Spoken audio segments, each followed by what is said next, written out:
već tradicionalno u klubu Skipper Party. I to ne bilo kakav. Gost večeri Jan Puli. Svi ljubitelji elektronske glazbe definitivno su bili tamo, a oni koji nisu znaju što su propustili. Njemački DJ u Zadru je već nastupio, u Gotamu i Barbareli. Hrvatska ga publika itekako cijeni, a čini se da je ljubav uzajamna.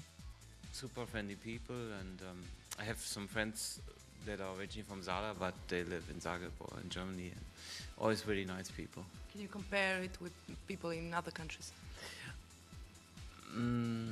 Yeah, I guess like all Croatians are more open and more funny, and in comparison maybe to Germans, my German friends or something. Yeah. Inače, Puli je jedan od najjačih i najtraženijih house DJ-a današnjice. Na svojim putovanjima Ian već godinama traži talente, a neki od njih već su postali zvijezde svjetskog glasa.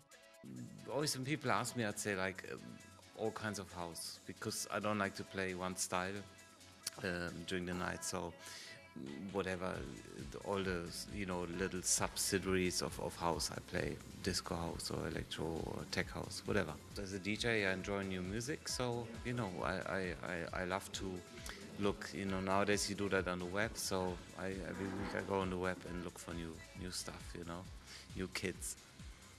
What does one have to be a good DJ?